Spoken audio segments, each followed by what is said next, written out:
Buenos días, alumnas de Práctica Docente 3. Volvemos a los videos. Bueno, vamos a trabajar un poquito en unos minutos y explicarles lo que hubiera sido la clase de hoy. Y bueno, a partir de esas cuestiones, plantear actividades posibles para la próxima semana. Bueno, en primer lugar, nosotros voy a hacer un resumen de lo que venimos trabajando. Nosotros venimos trabajando el diseño de una manera caótica, porque yo cuento con que ustedes ya conocen el diseño de segundo, este diseño que descriptivamente obviamente tiene el foco puesto en las prácticas del lenguaje, entendiendo las prácticas del lenguaje, si lo asumimos desde una perspectiva psicolingüística o lingüística, para aquellas que hayan cursado esa materia en particular. Las prácticas del lenguaje son de alguna forma el hacer, el desarrollo de habilidades concretas que tengan que ver con leer, escribir, hablar y escuchar, dice el diseño. No son contenidos específicos, como puede ser en geografía relieve de la llanura pampeana, sino más bien tienen injerencia directa sobre cómo el sujeto desarrolla su cognición, sus inteligencias múltiples, sus habilidades comunicativas a partir del uso de la lengua por la capacidad psíquica que le brinda el lenguaje. A grosso modo es así. Este diseño entonces tiene las prácticas del lenguaje divididas en tres ámbitos, ustedes ya lo saben: el ámbito del estudio, el ámbito de la construcción ciudadana, el ámbito de la literatura. Por eso el diseño de cuarto, quinto y sexto va a decir que las prácticas del lenguaje son la literatura es la continuidad de las prácticas del lenguaje en primero, segundo y tercero. A ver, desde este punto de vista, entonces, es muy importante tener en cuenta que todo lo que ustedes produzcan para el aula, en esas variables que vimos el primer día, o sea, cómo organizo el tiempo, cómo organizo el salón o los grupos, qué consigna llevo y qué práctica del lenguaje o habilidad propone esa consigna, todas estas variables están en función de lograr una práctica con la lengua, ¿sí? Entonces, si ustedes se van a proponer mover un grupo y decir, bueno, hago una mesa redonda, esa disposición de los cuerpos va a tener que ver con desarrollar alguna habilidad comunicativa, por ejemplo, comunicativa y humana, ¿no? También, por supuesto, en lo humano entra lo afectivo, pero no me quiero perder desde lo que es la práctica del lenguaje en sí. Una cuestión sería, bueno, cómo los alumnos pueden mirarse al hablar, gesticular mejor, sostener ese cuerpo, generar una afectividad en lo que van a decir, o proponer un intercambio que tenga que ver con el debate o con la exposición, y cómo ese trabajo con el otro genera la habilidad de sostén de la palabra. Entonces, quiero decir, cualquier decisión que tomo es en función de esas cuestiones. No es si es más o menos interesante, si es más interesante siempre es mejor, pero fundamentalmente es qué estoy abriendo o cómo estoy abriendo el juego al desarrollo de las prácticas del lenguaje. Eso fuimos en el primer encuentro. Incluso también, me olvidé decirlo, lo que tiene que ver con el tiempo, ¿no? La variable del tiempo, como el tiempo también es un tiempo didáctico en la escuela. En la escuela todo tiene otro tinte y lo didáctico entra a jugar otro rol, muy diferente a cómo se maneja el tiempo en otro ámbito.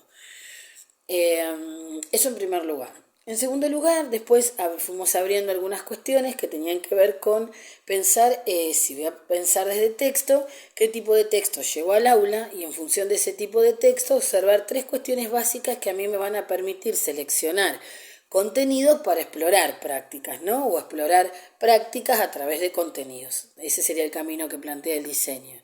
Entonces, por ejemplo, habíamos quedado con un texto como Los males de la ética del bien, con un cuento, y en su momento anteriormente trabajamos cuento de terror para ejemplificar un género literario. Entonces ahí tenemos como tres grandes contenidos, ¿no? O dos grandes contenidos, lo que serían los géneros en literatura, que es muy propio de las prácticas de primero, segundo y tercero. Para eso ustedes van a leer Sardi, que Sardi les va a abrir el juego para desarmar la idea de género. Y por otro lado, un texto como Los males de la ética del bien, que era en verdad un texto argumentativo. Y por otra parte, esta práctica que tenían para hoy que era básicamente trabajar con la explicación de un tema a partir de una captura de Instagram. Entonces vamos a pensar un poquito estas tres prácticas desde lo que vimos en nuestro último encuentro, en el cual sostuvimos que cuando desarrollo un texto hay un camino posible: la apertura de saberes previos, el registro de la información a partir de lo que me brinda ese texto y transformar ese contenido en otra cosa. En verdad son tres prácticas del lenguaje precisas en función de un contenido, como puede ser, voy a tomar por caso el texto argumentativo, así muy rápidamente. Si yo construyo ese camino cada vez que tengo un texto, en verdad tengo asegurado el camino de la secuencia. En el medio quedará qué consignas diseño para abrir, desarrollar, que sería registrar, y transformar en otra cosa, ¿no? Es decir, cómo el estudiante pudo apropiarse del contenido y en función de apropiarse de ese contenido generar algo nuevo, una práctica nueva. Entonces supongamos que el tema es los males de la ética del bien. Nosotros hicimos hay una ejemplificación en clase de cómo se podría abrir el título, qué es la ética, cómo plantear situaciones cotidianas y establecer esta idea de si son éticas o no. ¿Cómo podríamos también hacer alusión a leer mirando? ¿Cuántos datos aporta ese texto desde poder mirar? El uso de la mayúscula en la palabra ética, la presencia de números, de signos, de comillas, de cambios de letra, todas, digamos, indicios, diría Solé, todos indicios de que ese texto tiene un tipo de construcción especial o que utiliza ciertos recursos. Todo ese trabajo de apertura, ¿no?, de saberes previos, por eso siempre los mando a didáctica, es por fuera. Los textos se abren, la psicolingüística dice, y ustedes ya lo archi saben, más saberes previos tiene el lector, mejor preparado está para comprender los textos. Eso en primer lugar, ¿sí? Entonces siempre un trabajo de apertura de paratextos. En el encuentro próximo vamos a trabajar con imágenes para plantear una apertura posible de lo que podría ser, por ejemplo, el teatro, de lo que podría ser, por ejemplo, trabajar con la idea de héroe en literatura, etcétera, etcétera. Vamos a ir viendo opciones. De lo que podría ser trabajar con una obra de teatro como la de Lorca, que suelen darla en tercero, por ejemplo. Bueno, opciones posibles, ¿sí? ¿Por qué con imágenes? ¿Por qué con videos? ¿Por qué con un debate? Con esto que les decía de plantear la ética. Porque el lector entra en una actividad mental y va amasando el tema, va abriendo el tema, va conociendo el tema y va estableciendo una relación entre lo que sabe y lo que desearía saber o lo que necesita saber. Entonces ese trabajo de apertura muy consciente de los temas no solo produce una situación de extrañeza y de atención del lector sobre el lenguaje, sino que también produce una situación un estado de situación. Bueno, ¿en qué lugar estoy respecto de este tema? Pero esa conciencia la genera el docente. Eso en primer lugar. En segundo lugar, si hago un trabajo con registro, bueno, en la práctica que ustedes iban a elaborar hoy hemos visto el trabajo con registros de información. Entrar a los temas registrando información. Ustedes tienen ahí algunos formatos de registro posible, es decir, ser muy puntuales en primero, en segundo y en tercero de lo que ustedes quieren que los alumnos conozcan, registren todo lo que se pueda disparar. Entonces, Solé también, que es una autora de didáctica, que no todas conocen por la cursada que tienen, habla de que siempre el docente debería establecer propósitos de lectura para entrar a los textos, o sea, ¿para qué se leen esos textos? ¿Con qué fin? ¿Con qué objetivo?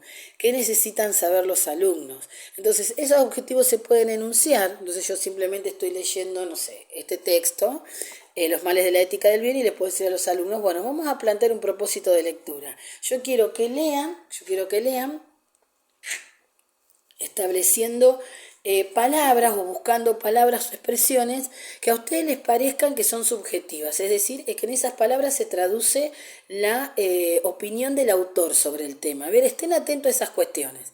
Un propósito puede ser, no llegué a organizar el registro, no llegué a copiar, bueno, estoy apurada ese día, quiero ir a la lectura del texto, porque aparte ya venía trabajando con registros, entonces puedo proponer algo distinto. Bueno, todo es lícito. Todo es lícito, ¿no? Porque no hay un ABC. Pero entrar con ese propósito es muy beneficioso desde el punto de vista del registro, porque los alumnos sostienen la atención, producen marcas sobre los textos, se apropian de los textos, entienden que leer puede ser una tarea, ¿no? Siempre hablando en el marco de la escuela, siempre sabemos que por fuera de la escuela se lee y se escribe de otra manera. Nosotros, por más que intentemos romper ciertos paradigmas, y lo hacemos, yo confío mucho en la formación que ustedes están teniendo en el profesorado en ese sentido, pero por más que intentemos hacerlo, volvemos, ¿no? Es escolarizada la lectura y la escritura. Nosotros tenemos que tratar de hacerla educada. Y eso va a ser un camino a construir. Eso en primer lugar. Entonces puede ser un propósito muy simple de lectura o puede ser un esquema. Yo esta semana lo ensayé en un tercero. Ensayé, lo tengo por acá, el esquema de las preguntas. ¿Qué me pregunto? ¿Qué fuentes necesito indagar? ¿Qué respuestas descubrí? Y después, ¿qué nuevas preguntas surgieron? Eso es para... les pedí la misma actividad que van a desarrollar ustedes el próximo martes, que es trabajar con una captura de Instagram y producir una explicación de 5 minutos. O sea, ustedes lo van a hacer, me van a contar cuál fue su experiencia y yo después les voy a contar cuál fue la experiencia con los chicos. ¿Y qué pasa frente a esas consignas? Porque parece muy simple hablar, ¿no? 5 minutos, no es nada, parece re simple hablar, pero los chicos no están acostumbrados a que le tiremos la pelota. Ustedes recuerden que ellos están sumamente escolarizados. Entonces lo que esperan es copiar de acá hasta acá, que nosotros le digamos. Bueno, en el grupo donde yo estoy están maduros para esta actividad, sin embargo necesitaron mucho ahí engranaje y acompañamiento. Entonces eso después lo vamos a conversar, pero fue muy rápido el trabajo de buscar información en torno a un esquema. Lo mismo puede ser con el texto. Y bueno, y después la transformación, que es producir una explicación en 5 minutos. Y la próxima transformación, ¿cuál va a ser? Producir una explicación con recursos. Y la próxima transformación, ¿cuál puede ser? Producir una explicación utilizando ciertos recursos textuales. El otro me refería a recursos por ahí más paratextuales, imágenes y demás, sino usando recursos textuales, no sé, definiciones, ejemplos, que ellos sean conscientes de explicar usando recursos. Para todo eso los invito a construir un camino desde la oralidad y después ir a la escritura, ¿no? O ir desde de la oralidad a la escritura, pero constantemente, o sea, diferentes prácticas o 3 prácticas posibles en la secuencia. Decirles a ellos, vamos a practicar durante 2 semanas distintos tipos de explicación, para que se adecuen a esto, para que entiendan de qué se trata explicar, que puede ser algo novedoso. Ustedes se lo tienen que vender, ¿no? Pero olvidemos, en este camino que estoy construyendo, que era un poquito hoy lo que les quería contar, empecemos a olvidar, a dejar un poco de lado esta cuestión de reconocer recursos en el texto solamente. No quiero decir que no lo hagan. Dejar un poquito de lado, dije, que la única opción posible sea leer un texto explicativo y reconocer los recursos y marcarlos. La práctica del lenguaje en el diseño nos indica que es al revés. ¿Cuál sería el espíritu? Que ellos produzcan una práctica del lenguaje, que podamos analizar y que ellos nos cuenten metacognitivamente qué pasó con esa práctica del lenguaje, o sea, qué les pasó a ellos, cómo se sintieron, cuáles fueron sus dificultades, qué nuevos desafíos tienen que enfrentar. Y en función de eso, proponer nuevas prácticas del lenguaje donde sea justamente el sujeto el protagonista, un sujeto que se siente interpelado, que reciba preguntas. Después ¿cuál sería la evaluación de esto, ¿no? Terminando una secuencia. Que los estudiantes elaboren una explicación para un público nuevo y lo llevo a otro salón, o llamo al directivo, o llamo a un destinatario externo. En el medio puedo incluso traerles a alguien que les hable sobre el tema. No sé, sobre lo transgénico, se me ocurre que puede ser una apertura tan interesante de conocimientos, que ellos observen qué recursos de explicación utilizó esa persona, cómo se manejó, lo que es explicar con conocimiento. Open the mind, como les digo siempre, abran opciones. Puedo ir a un lugar en Chivilcoy donde se maneje ese tema, puedo llamar a alguien de zoonosis, ¿no? Pienso en los temas que di. Puedo hablar por esto de la ley de humedales, puedo invitar a un abogado que explique lo que es una ley, para qué sirve, qué proceso de construcción tiene una ley. Se me ocurren, son todas posibilidades viables, ¿sí? Entonces, bueno, vieron lo que es mi teléfono, ¿no? Entonces, una secuencia Básicamente, hoy lo que quiero que queden claro, lo que quería que queden claro, es que se construye en torno a dos cuestiones básicas. Las variables que vimos el primer día, ¿sí? Todas esas variables, administrarlas en función de mis objetivos. Y cuando me enfrento a tramas o textos, ¿sí?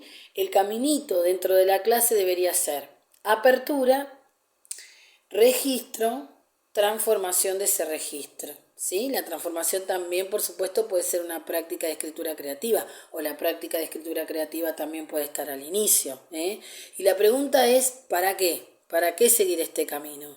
Bueno, para construir prácticas del lenguaje que tengan que ver con el hacer, que tengan que ver con la construcción justamente del conocimiento a partir del desarrollo de habilidades.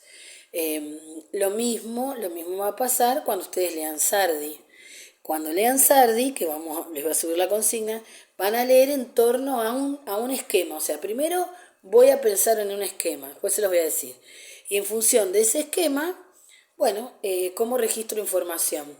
Y en función de ese registro, cómo transformo esa información en una explicación interesante para el grupo, que no le tocó leer ese capítulo, ¿sí? Y cómo le propongo registrar al grupo información. Ese trabajo de registro simultáneo, cuando alguien está oponiendo que otro registre, da mucho, pero mucho resultado.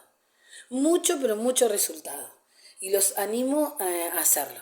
Y sostiene la atención. Y todos estamos trabajando y nos preocupamos por escuchar. Y después el registro que hicimos todos, lo vamos a tener que transformar en otra cosa. ¿En qué? En un texto explicativo grupal, en carteles sobre el tema, bueno, yo esta semana con identidad les hice hacer como un pequeñísimo ensayo, en un texto reflexivo, ¿en qué? ¿Sí? ¿En qué? ¿En qué transformo para que ellos pongan en ejecución prácticas del lenguaje? ¿Sí? Bueno, y voy a lo último. Ustedes dentro de los esquemas tienen el esquema más clásico, que es el de pirámide de ideas, que es el que conocen de lingüística, que es como es para qué sirve. Es el esquema más simple para generar buenas explicaciones, tanto por parte del docente como por parte del alumno. Entonces quiero hacer esto y cierro el video acá. Cuando nosotros nos proponemos transmitir información en el aula, nosotros dijimos que una de las variables era, ¿no?, qué tipo de prácticas del lenguaje desarrollo, qué habilidades tienen esas prácticas involucradas y a la vez también, por supuesto, qué desafíos cognitivos presentan y demás, o en todo caso, cómo los alumnos las pueden resolver. Bueno, ¿qué quiere decir esto exactamente? Esto quiere decir que cuando ustedes expliquen en el aula cualquier tema, y esto va por si les dan actividades, es para explicar, guíense por la pirámide. Aquellos que les cuesta hablar, que hay un par en este grupo, que les cueste hablar, que les dé miedo, me voy a poner nerviosa, yo no sé, sí, saben. ¿Qué sería saber? Sería que ustedes propongan una explicación bastante ordenada. Bueno, ¿qué es la trama argumentativa? ¿O qué es el cuento realista o el género realista? Siempre en construcción con los chicos. Pero ustedes están en ese momento. Bueno, a ver si tuviéramos que organizar un concepto. ¿Qué es un género realista? Es un tipo de trama, defino bien, ¿qué es? Nunca es cuándo. ¿Cómo es? A ver, ¿qué características podemos encontrar en el género? Lo que les decía el otro día. Tráiganlo, si es los géneros literarios, los saberes de la teoría literaria. ¿Qué características puedo encontrar? ¿Se presenta una situación verosímil? ¿Los personajes van a resolver conflictos que pueden suceder en la realidad? ¿Hay descripciones que tengan que ver con ubicar en espacio y tiempo para comprender el contexto real de los hechos, etcétera, etcétera? ¿Y para qué sirve leer un cuento realista? Que en realidad es ¿para qué sirve leer literatura? ¿Cuál es el objetivo? Entretenernos, comprender, reflexionar. El autor crea ficción a través de algo que nos puede ocurrir a todos. Organicen también ustedes vuestras explicaciones en función de esquemas de información. Ustedes podrían organizar esquemas de información a partir del gráfico de la pregunta llave y trabajar en torno a preguntas, ¿sí? Bueno, nosotros por eso digo que ustedes propongan esa práctica para hoy. Por favor, el martes nos organizamos, si todas están bien y en buena situación de salud, para no faltar.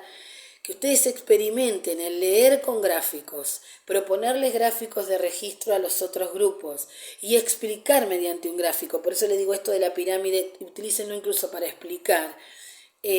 Van a aprovechar el tiempo didáctico porque tenemos 60 minutos y los tenemos que aprovechar. No quiere decir que yo después vuelva sobre el tema, agregue ideas, todo eso va a seguir pasando porque no tenemos una sola clase. Pero en un tiempo didáctico de 60 minutos es importante cómo ustedes se organizan.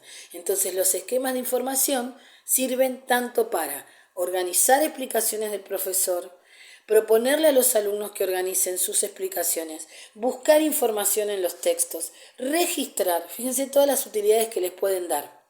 Y todo tiene que ver también con sostener una temática donde acompaño a los estudiantes en la búsqueda de conocimientos, les brindo formas en las que pueden abrir los textos, o sea que también estoy trabajando desde la comprensión y las estrategias de lectura, y ustedes se entrenan en la practicidad que implica explicar. Acá voy a hablar de ustedes como estudiantes del nivel superior.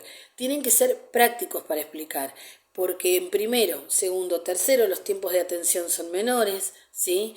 Tengo que ser ágil, tienen ellos que producir buenos registros en la carpeta, entonces esta puede ser una gran herramienta, ¿sí?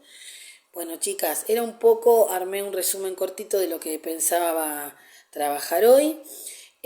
Nos vemos el próximo martes y ahora al grupo subo todo lo que tenga que ver con actividades para realizar, ¿sí?